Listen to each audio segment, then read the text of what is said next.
सच्चे भारतीय होते तो ऐसा नहीं कहते, ये कहना है सुप्रीम कोर्ट का। साथ ही इन कड़े शब्दों के साथ नसीहत दी गई है कांग्रेस के नेता राहुल गांधी को। साथ ही ये सवाल भी पूछे गए हैं कि जब सवाल पूछने के लिए संसद है तो फिर सोशल मीडिया पर बयानबाजी क्यों। सुप्रीम कोर्ट और राहुल गांधी के बीच किस बात पर बहस हुई और मामला क्या है, आइए आपको समझाते हैं। दरअसल अरुणाचल प्रदेश में चीन की सेना हमारे सैनिकों को मार रही है। राहुल गांधी के इस बयान पर मानहानि का मुकदमा दायर हुआ था, जिस पर सुप्रीम कोर्ट ने फिलहाल रोक लगा दी है। अब इस केस में 3 सप्ताह बाद सुनवाई होगी। भले ही बेंच ने राहुल गांधी को राहत दी, लेकिन उनके बयान को लेकर नसीहत भी दी है। जस्टिस दीपांकर दत्ता और जस्टिस एजी मसिया की अदालत ने कहा है कि राहुल गांधी को यदि कोई सवाल पूछना ही था तो संसद में अपनी बात रखनी चाहिए। ऐसी चीजें सोशल मीडिया पर क्यों पोस्ट करनी है। इसके अलावा सेना को लेकर विवादित टिप्पणी पर कहा है कि कोई सच्चा भारतीय ऐसी बात नहीं करेगा।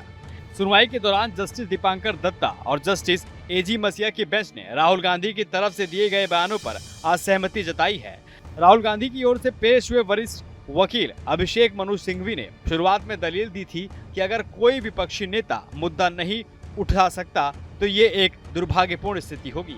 अदालत में सिंघवी ने कहा कि अगर वह प्रेस में छपी ये बातें नहीं कह सकते तो वह विपक्ष के नेता नहीं हो सकते। इस पर जस्टिस दत्ता ने पूछा, आपको जो कहना है संसद में क्यों नहीं कहते, आपको सोशल मीडिया पोस्ट में ये क्यों कहना है।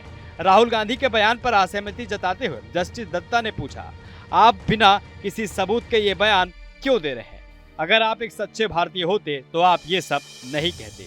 राहुल गांधी के खिलाफ मानहानि के मुकदमे को चुनौती देने वाली याचिका पर सुनवाई करते हुए सुप्रीम कोर्ट ने पूछा, आपको कैसे पता चला कि चीन ने 2000 वर्ग किलोमीटर क्षेत्र पर कब्जा कर लिया है।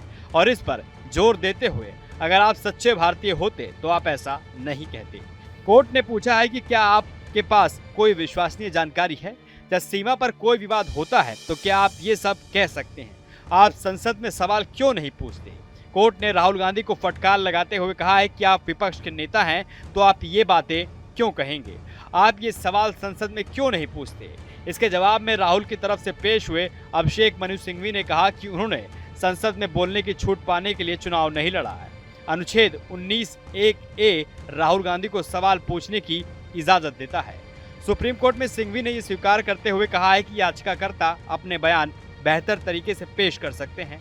कहा है कि शिकायत सिर्फ सवाल उठाने के लिए नहीं, उन्हें परेशान करने की कोशिश के अलावा और कुछ नहीं है, जो एक विपक्षी नेता का कर्तव्य है। उन्होंने ये भी बताया है कि इस मामले में नियमों का पालन नहीं किया गया है। हालांकि जस्टिस दत्ता ने बताया कि ये मुद्दा हाईकोर्ट के सामने नहीं उठाया गया था। सिंघवी ने माना है कि इस पॉइंट को उठाने में चूक हुई। उन्होंने कहा है कि हाईकोर्ट में चुनौती मुख्य रूप से शिकायतकर्ता के आधार क्षेत्र पर केंद्रित थी। सिंघवी ने राहुल की तरफ से कहा है कि उनके खिलाफ मानहानि का मुकदमा दायर करने की कोई जरूरत नहीं है। मामले में संज्ञान के लिए जाने से पहले उन्हें कोई प्राकृतिक न्याय नहीं दिया गया है।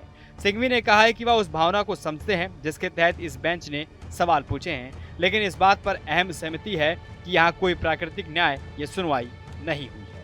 अब आपकी क्या राय इस पूरी वीडियो को लेकर हमें कमेंट बॉक्स में कमेंट करके जरूर बताएं। चैनल पर नए हैं तो सब्सक्राइब करना न भूलें।